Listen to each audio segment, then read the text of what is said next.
Hello and welcome to Developing Your Psychic Abilities. My name is Dr. Kevin Ross Emery and we are here tonight at Shaman's Dream in the Fox Run Mall in Newington, New Hampshire, where every week here at we do a free fireside chat. We have a fireside chat coming up in the next few weeks with Amy Sabentino on tarot, and we have one coming up with Dorothy Morgan, also known as the New Hampshire astrologer, on astrology. So pay attention, and I'm sure that I'm going to be back and talking about some things again soon as well. We are here again being hosted at Shaman's Dream for the free fireside chat. To let you know, here at Shaman's Dream, this month is Pearl Month. So if you are interested in some of our pearl jewelry, it's all 10% off. And this week, they have earrings 10% off. So it's summer. Ladies, it's time, or gentlemen, it's time to show off your ears. We've got some great earrings here at Shaman's Dream.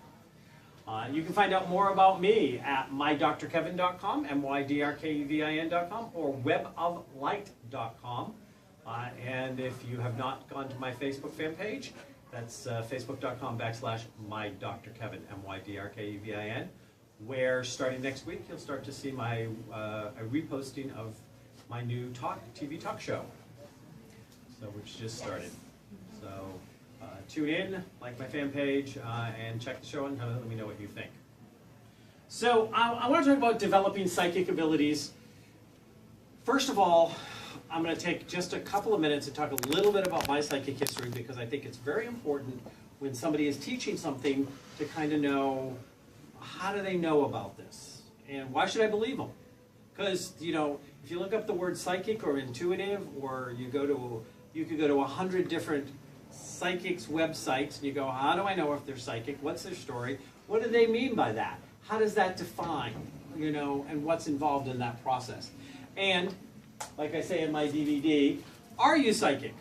Are you psychic? We did an Are You Psychic free fireside chat a few months ago, and this one is really going to be a little bit more about developing, but I do want to address that because people still ask me. They come in and they think, they say, you know, I think I might be a tiny little bit psychic, but don't tell anybody. Or, I wonder if it's just all in my head. Well, it depends on what kind of psychic you are. It could be all in your head, or it could be all in your heart, or it could be all in your stomach. Falls around, floats around. You can find psychic ability coming out of your toes if you're not careful. So we're going to address that a little bit. But first of all, my psychic journey consciously began at the age of 4, just a little short of being 5. I asked my grandmother if we could play a game. I told her what she looked like when she was my age, how she wore her hair, the name of her best friend. And then I danced around the kitchen singing the song they used to sing when they played together. And my grandmother, and it was all right on target. And so my grandmother sat me down and she said, Kevin, you have a gift. And it's a gift from God. But people will tell you that it's bad, or that it's wrong, or that they don't believe you. But as long as you know it's a gift from God, everything will be okay. Now, years and years later, long after my grandmother passed, I learned that my grandmother had been a premier medium at one of the largest spiritualist camps in the country at the time, at the age of 16. So she recognized the family gift. In some generations, it was also known as the family curse. Kind of depended on the generation and the family member that was talking about it. It was always called more often the family curse by the people who weren't gifted with it than the ones who were. But, you know, what can you say? So I definitely go back to a long history. My great-grandmother was a full-blooded Micmac medicine woman. And I had aunts that were used for psychic research. I had an aunt that did ghost clearings. So it's been all scattered. And actually some of my other side of my family, this is all my father's side of my family. My mother's side of the family also definitely had some of us lunatics running around as well. So a lot of times people don't understand what psychic is. And so what I want to start with is, you know, by the time I started doing professional psychic work, by the time I was 16, 17, I was working in the New England Traveling Psychics. I would do shows at like the Mall of New Hampshire, sit at a table. Here I was 16, 17 years old. getting 25 bucks for a half an hour. I mean, how many 16-year-olds do you know that get paid 25 bucks a half an hour? Hey, you know, I mean, like, all I did was open my mouth, stuff fell out. People was like, "You're amazing. Thanks." You know, I never made anything up. I just opened up and did what was doing what comes naturally, I think the song says. I was just doing what comes naturally. Back then, I had a very interesting, almost naive connection. Though I've always been very clear, I was not raised Christian. But, you know, we didn't have a Bible in my household. But there was some religious, spiritual crossover, bits and pieces of this and that. And primarily where we resonated most, or for me, was the Unitarian Universalist Church. So a little bit of a different, there wasn't a, oh, you're going to burn at the stake mentality. On the other hand, my mother and stepfather weren't quite as comfortable and as easy with my psychic abilities as the other side of the family. The side where, you know, there was definitely a lot more prominently psychic people, and it was not an issue. There was still this kind of like, what will the neighbors think? Don't talk about that type of stuff. But it was too ingrained in me. It was too ingrained. It was not a bad thing. It was too ingrained to me that this was just part of who I was. And it was just like something you came to accept. Like if you were a talented athlete or a beautiful singer or whatever, that's just what it was. So, you know, but I had a very naive there was just this energy or concept of God, which I didn't ever put too much thought into, because I didn't really think you were supposed to put too much thought into this whole God thing. It was supposed to just be kind of like this connective energy of some sort, of some kind of beautiful energy sort. And so back when I was 16, 17, 18, when I did my first ghost clearing, when I started doing medical intuitive work, when I did hands-on healing, when I started actually doing some actually studying a little bit, asking questions, because clearly I had this gift and it wasn't ever going to go away. It wasn't going to leave me. I would only do two things. If somebody came to me and said, and literally I had somebody come to me, I graduated high school early, I was in college before I was taking college classes before I was 18, and I had somebody come up to me in college and say to me, I know you're into all that stuff. I go, okay, yeah. Well, I inherited a house from my parents and it's helping me get through school, but I can't get any tenants to stay because it's haunted. Can you help me with that? Well, back then this is what I did. I'd get very quiet and I'd go, can I do this? And I knew I was directing it to whatever this thing God was. And I would get a sense of, yes, you can do this. Or I'd hear it in my head, yes, you can do it. So I was like, okay. I'd say, well, yes, I can do it. And then she had to say, so will you? Well, that's a different question. And so I'd get really quiet and I'd go, do you want me to do this? And I went, yes. The woman that was working with me at that time, a woman named Fran Boldak, she's passed on since then, but I've dedicated one of my books to her, Combing the Mirror. I called her and said, okay, I'm going to go over to a haunted house on Sunday and get rid of the ghost. And she was like, oh my God. She goes, do you have any idea what you're doing? Do you have any? I better go with you. I'm like, Fran, it's going to be okay. I was told I could do it. I was told I could do it and that I was supposed to do it. So it's going to be okay. That was the sound of her hitting her head against the wall. Poor Fran, I gave her more than one gray hair. She was kind of like my spiritual mother at the time. My mama didn't like to talk about spiritual things. Not then, not so much now. So the only nice thing is my mother doesn't really do social media, so she won't see this film. So, but that's how I did it back then. No matter what it was, I just got quiet. I would ask two questions. Can I and should I? It was a very simple way of living. Now, I went away from that. I under the encouragement of my mother and stepfather, you know, went to college, became a real person with a real degree and a real job and did real things. Making a whole lot less money. But, you know, they never knew how much I was making because they weren't comfortable talking about that spiritual stuff. So when I wasn't around for the weekend and I was up making money, I just didn't tell them about it. It also saved me from having to say no if they asked for any. So anyways, But, you know, I did get very immersed into a business career and stuff like that. And I always used the intuitive. It was always there. Long-term friends would still come to me at times and say, you know, what do you get on this? Do you get a hit on that? Or what do you think of this? Or want me to kind of, you know, help them. But I got separated from it for about a dozen years. But in my case, some people are born naturally athletic. It's like they came out of the womb running. Or they, you know, they came out as a baby and the doctor slapped them to make them cry, and they slapped the doctor back and then hit the floor and did 50. You know, I mean, yeah, there are some people that just were like that. And, you know, and then we have people like Mozart, who at the age of 4 or 5 started playing, you know, like he was writing concertos. I mean, at 5. I mean, please. I still can't master chopsticks, let alone write a concerto. But we all have our gifts and talents. For some people, one of their gifts or talents is to have really strong psychic abilities that come very naturally. Now, there is still strong natural psychic abilities, and there are developed, polished psychic abilities. Something that you do that, like, you can be a beautiful singer, but the right vocal coach will take you up to more of your potential. You could be a good natural athlete, but the right coach could get you to the Olympics, which you weren't going to get to on your own natural gifts or talents. So, you know, we all have psychic abilities.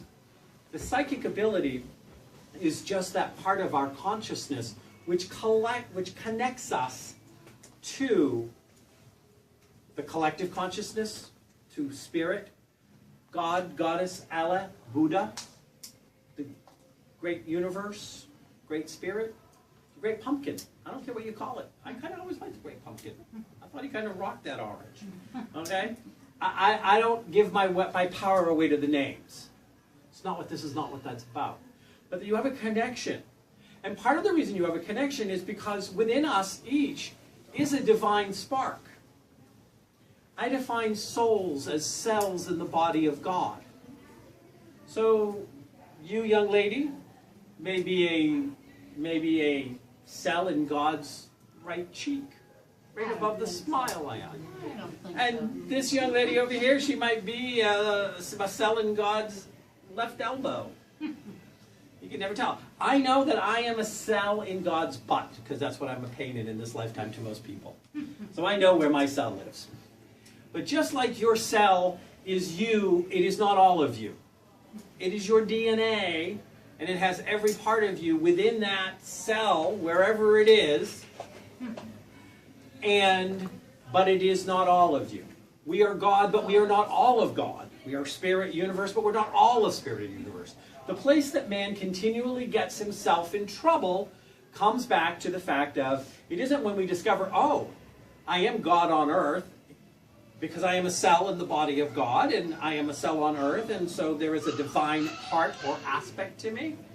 It's as soon as man decides that because they are God on earth, that now they need to be everybody else's God. That's where the trouble begins. Does that make sense to people?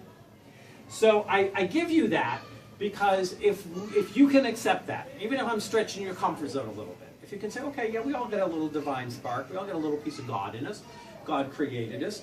You know, can you imagine giving birth to a child and saying, oh, well, that child has nothing in common with me, right? That child's not part of me. Well, what do you think they were doing for that 9 months hanging out in the womb, okay? They had some part to it, let me tell you. Okay? Then you are part of God. Well, then that means you would have to be psychic. You would have to have psychic abilities. Because the psychic is just a bridge between the conscious and the unconscious, into the place of the collective consciousness, into the place of spirit, where gifts and talents lie.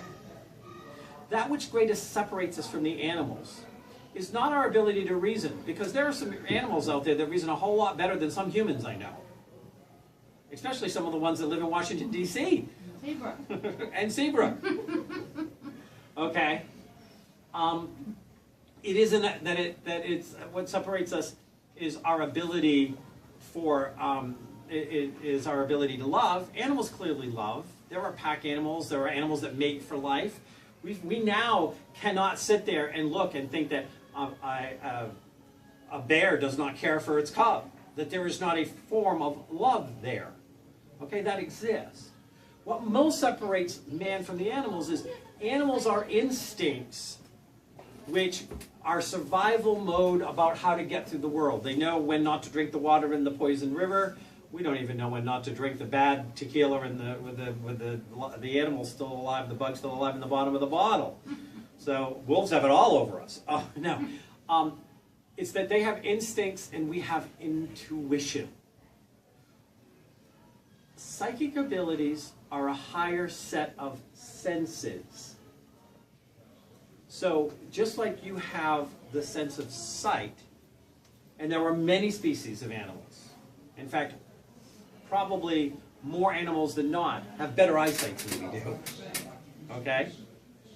But there is a sense that is called clairvoyance, which is a psychic ability. And all it is a psychic sense, which is one step above sight.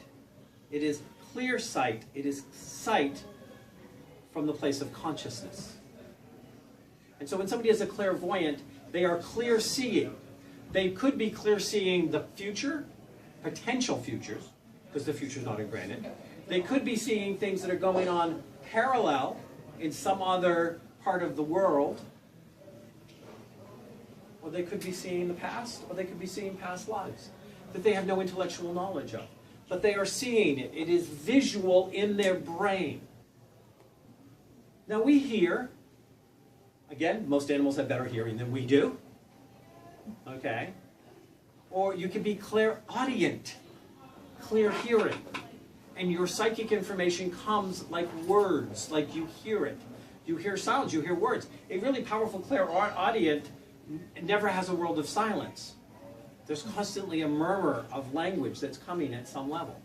So as we have the senses that we've identified, sight, sound, taste, smell, touch, we have higher vibrations of those, which are psychic abilities, which are our ability to cross that bridge and go into that which comes most naturally to us. We know if somebody is a visual learner, that they're a very visual person, that they're more likely to be drawn to colorful things, they're more likely to be an artist. Somebody who is got very good hearing may become an orator or a musician. Okay? Somebody that has very strong smell might become somebody who develops essential oils or perfumes or does something with scents. Okay? That's a T. Scents. And, so all of that just follows. We try to make it difficult, and it's really not. Within us all lies some natural tendencies towards something. Somebody is either more visual or more auditorial, or more kinesthetic. Some people can have fabulous healing happen through essential oils. Or their moods are very much affected by smells that are in the air. Okay? So with that, when you find where your psychic abilities are strongest, they're probably going to be tending towards where your natural senses, your higher senses, are going to be just that extension. Now, as you find those, so we're going to go back to the athlete. If it takes a different set of athletic abilities to be a good tennis player than to be a good football, to be a good swimmer, to be a good track. You are learning to develop different muscles and different kinds of coordination to work in different ways. But when you are an athlete, there is a certain blend of complete muscular development and development of core. There is no such thing as developing your core as an athlete and have it work against you. You can get too many muscles to be a swimmer in the wrong places. It can slow you down. So there's a certain blend. But if you take your natural talents and you say, I've got core things that I'm going to develop, then in the same way, psychic is like a muscle. The more you consciously work with it, the more that you do exercises with it, the more that you are aware of it, the stronger it gets. Now, you always want to support your natural talents first, because it gives you the things that most get in the way of people working with their psychic abilities. Self-worth, self-esteem, and confidence. I have people that come in and will do sessions with me. And I will have never met them before, and I'll spit all this stuff out, and they'll be like, oh my God, you're right, you're right, you're right, you're right. And then at one point they'll go, you know, you're not telling me anything I don't know. And I'm like, yeah, but I'm telling you things you need to hear because you know them, but you don't know them because you're not doing anything with them. I used to have a saying on the bottom of my stationery that said, ancient Buddhist saying, which is, to know and not to do is not to know. So when you say, oh, I knew better, no, you didn't really know better.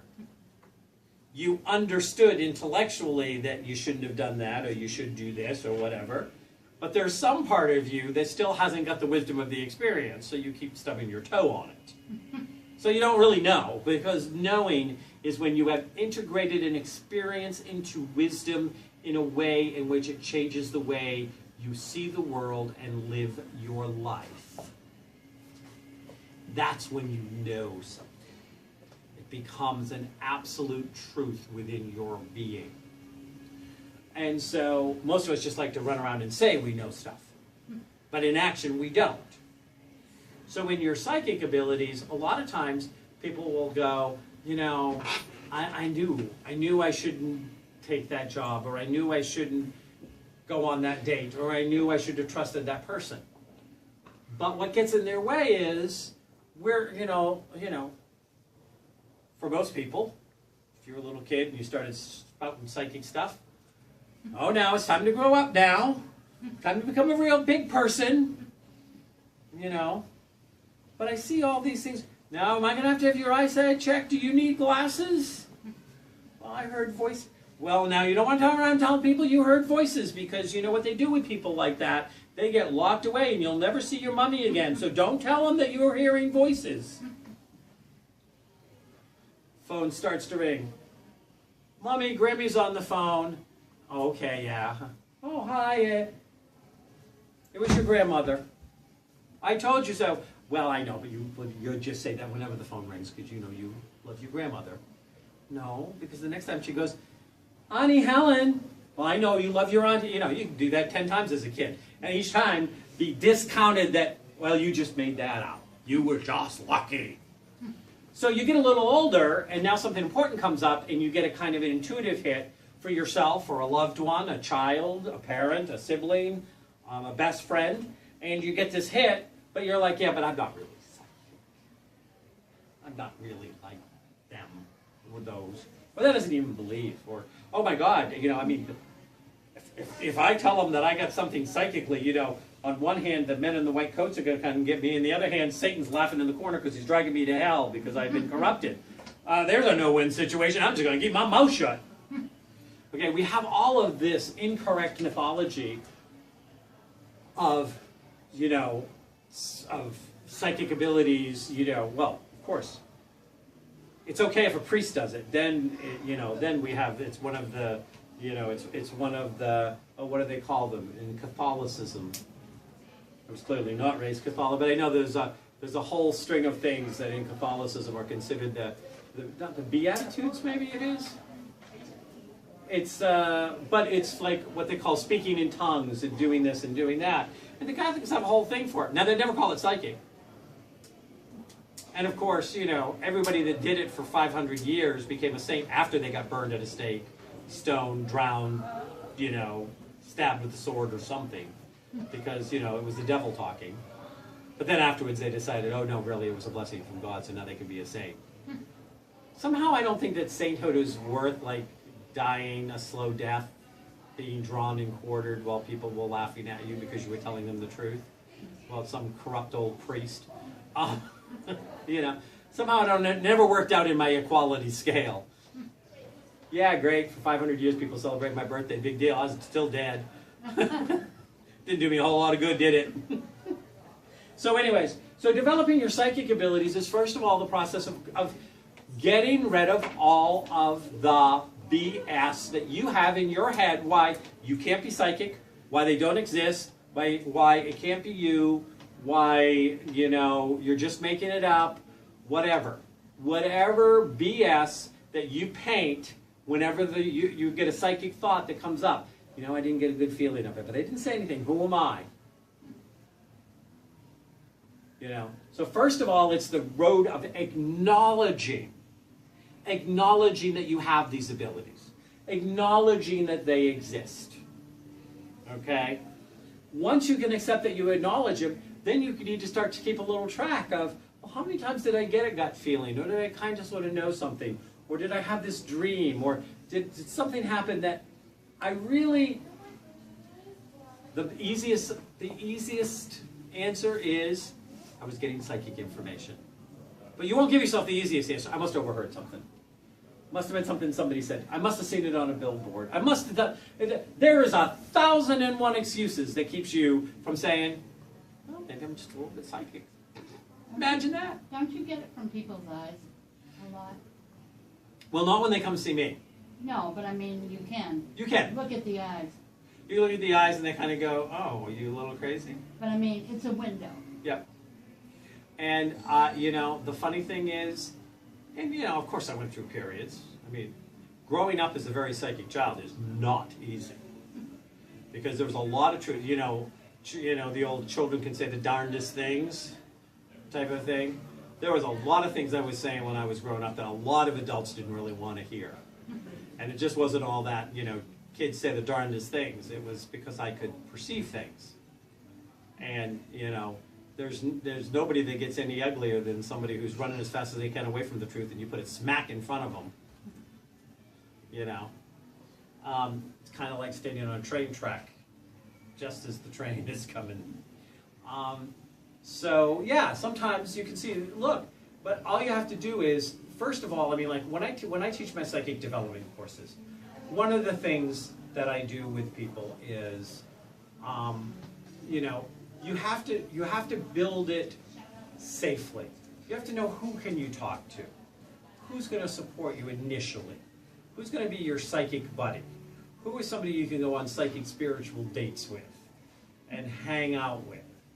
You know, who are those people and how are they going to help you get to the point that if suddenly you say something and somebody looks at you and you look in their eyes and go, and you can see what they think, you can go, well, they have a right to their thoughts. This has nothing to do with me. This is all about them. It's all about them. You know, I love it when somebody, you know, says, you know, I'm really angry with you. Okay. Well, sorry to hear that. But it's yours, and you gotta figure out what to do with it. And if there's something you want to say to me, say it. And if there's something I can do to help work with it, that's fine. But I'm not taking it on. You're angry. I'm not angry. I don't need to get angry. I don't need to get defensive. I don't need to get mean. I don't need to push your triggers. I just need to be. And you learn that, or you don't. Some people never do. Some of the most passive-aggressive, manipulative, emotionally immature people I've ever met are in the 60 above category. Thanks a lot. Not all of them. No. Some are great and wise and wonderful, but I've met very emotionally mature, self-aware, spot-on 20-year-olds and 40-year-olds and 60-year-olds and 80-year-olds, and you know, there's no generation that doesn't have its superstars and its super less than stars. And that's okay. That's how it's supposed to be. Because we all come in to learn different lives at different times. So as you are looking to develop your psychic abilities, the first thing you need to do is kind of start to think, well, am I more visual or am I more audio? Am I more kinesthetic? Am I somebody that has a great sense of smell or a great sense of taste? How would that play out into a psychic ability? How could I keep a little journal and start to point out to myself to rewrite any belief system that I have that I can't be psychic? Where did those belief systems come from if I have them? Who gave them to me? What made those people authorities? What made them infallible? How do they know? You may have to challenge some religious belief systems that you say you no longer believe, but guess what? They're operating behind the curtain in the shadows. So there's a little part of you that says, oh no, I can't be psychic because that's wrong, that's bad. You may not come out and say that sinful is going to send me to hell. But somewhere in the back of your head, that's what it's going. You're going to hell if you go be psychic there, you. But what you get is, well, I'm just not psychic. That's what your conscious brain is trying to tell you. And in the back, you get this little demon dressed up in an angel. And I always love demons that dress up in angel forms. Because you have the little tail coming out behind the white robe. You have the big red face, but has the little angel thing on it going, yeah, you're going to hell, you're going to hell. The angels are telling you so. Can't you see the halo? Okay? So you have to get through your religious belief systems that might be in your way. Your upbringing belief systems. You have to be able to identify them. You have to own them to get rid of them. Then you have to start saying, well, where would my psychic abilities show up? Then you need to give yourself a journal.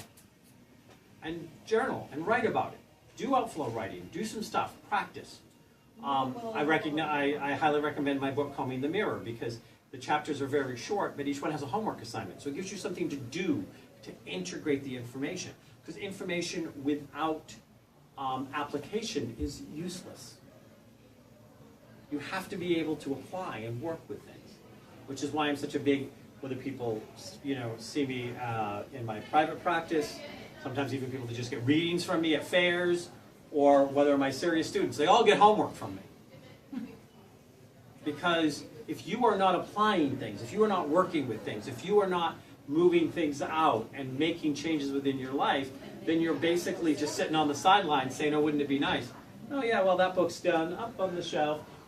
How does it get so dusty up there? Where's the next bestseller that's going to make me better? What other book is going to fix me? Well, I sit here and read it. Okay? So, start some spiritually based exercises. You may, and again, there are a lot of different books out there. Doesn't have to be my book, but find one that you're drawn to that gives you some exercises, some thoughts to do every day. And then, as you do little exercises, like when I do my psychic development course, it's 25% information and it's 75% kinesthetic. We're just doing a bunch of psychic exercises over and over again in different ways to see where your psychic abilities lie. You get to play with it. You get to be in a supportive, loving environment. So developing your psychic abilities has to be done intentionally, at the beginning with some discipline. If you decide that you're going to run a marathon, you don't go from, let me see, my daily life includes getting out of bed and sitting in my chair, eating my McDonald's, drinking my six-pack, getting up, going back to bed. Well, that's what my life looks like 7 days a week, and now I'm going to run a marathon tomorrow. And we're going to have the ambulance follow you the whole way for when you keel over. So at the beginning, you have to do a little something every day. You have to say, I'm going to commit to doing outflow writing every day. I'm going to commit to meditating every day. I'm going to commit to keeping track of my dreams every day. I'm going to do something. I'm going to look for something. You may find that something on a DVD. You may find it in a book. You may find it in a class where you can have some interactions. But you want to start working with it and say, if I'm serious about adding to my arsenal of life tools, my own psychic abilities that I came in with, if I'm looking to expand into my psychic self, then I need to make time for it. I need to not always be too busy. I need to not be afraid. I need to be willing to challenge belief systems. I need to be willing to take actions. And I need to be I need to be able to reach out for help in the places where I don't really know what I'm doing.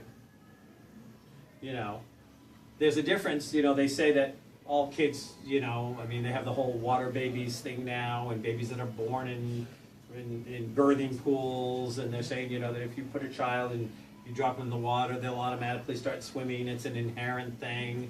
There's a lot of different stuff like that. And I'm not saying that it's wrong. I think a lot of it's really good, and I have friends that are midwives, and I know people that have gone through those experiences and done birthing pools and stuff. think it's great. I think it's better than getting knocked up out to lunch with drugs. Okay, but taking your baby and dropping them in the pool and have them go like this is one thing. But taking that baby and saying, okay, here, gold medal, Olympics, go ahead. Yeah, probably not going to work out so well. Might be missing a step or two. So you have to say, okay, I am willing to do it, I'm willing to make time for it, and it is a priority. So get rid of any belief systems you have about it. Become very self-aware about what you think about psychic abilities yourself, what you've been trained or taught or has been role modeled to you. Be willing to claim your own ownership of that psychic abilities are perfectly normal, and everybody has them, and I want to find where mine are, and then I'm going to spend some time, use a few critical thinking skills and some supports along the way, and start to work with those. And then I'm going to start to do things every day that is going to build my psychic muscle and build my spiritual self. Because those will allow me to step into more of my psychic self. Does that make sense? Sure. Good. Has this been helpful? No. No? Good. That's all right. No, it's hard to, yeah. I mean, I believe in psychics. Cops use them to find people. Yep. And, you know, stuff like that. Okay. So, what did you want that you didn't get? Because you said this wasn't helpful. Well, it was helpful. I mean, Okay. it isn't. You were just being funny. No. No. Oh, okay. No, I was serious because I wanted. Yeah, I was gonna. It is, but it isn't, because I look at it like there's only two things you really need to be psychic and learn things, and that's your heart and your eyes. Okay. And that takes you to great levels. Yep. But I know people that have great psychic abilities that have used them unintentionally in horrible ways. Oh, I imagine. Because they don't understand the cosmic laws. They don't Yeah. understand how yeah. You know, in the over 20 years that I've taught psychic development classes throughout the U.S. and Europe, I'm going to tell you right now, the number of psychics that I walk around with that started as powerfully gifted and did enormous damage to psychic, to spiritual communities because they were like bulls in a china shop. Yeah. So you are born with everything you need, but I don't know anybody that cannot benefit from some discipline, Oh, sure. training, Yeah. knowledge, Mhm. and to be very aware of their intention and their motivation. So, yeah. So, anyways, I want to thank you very much for coming.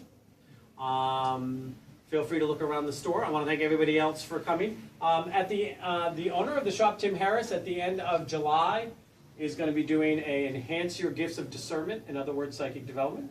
He does it in a very different way than I do. I've known Tim for years. He works more with, he'll do stuff with herbs and oils and things to encourage abilities more from that perspective than mine. He was in Northampton, wasn't Yep, he? Yeah. yep. Tim was I in went to Northampton. him, and Yep. I went to his wife. Elizabeth. Yeah. Yeah. I went to both of partner, them. yeah. He did stones, Yep. and then she did the regular readings, Yep. but he did stone readings. Yep. So that will be going on the end of July. You can get more information here at Shaman Stream. You can go to weboflight.com and look at my events calendar, and you'll see all the places where I'm offering readings, teaching classes, doing things. Again, that's weboflight.com. And, you know, everybody has a different perspective and a wisdom they bring to places. You know, you always have to go to who you're drawn to, who feels correct, who you feel may have the next piece. And you always meet somebody for a reason. Absolutely. So, have a good night. Thank you very much for coming. Thank the listening audience, the viewing audience very much for coming. And hopefully, you know, stop by and said, hey, I saw your video.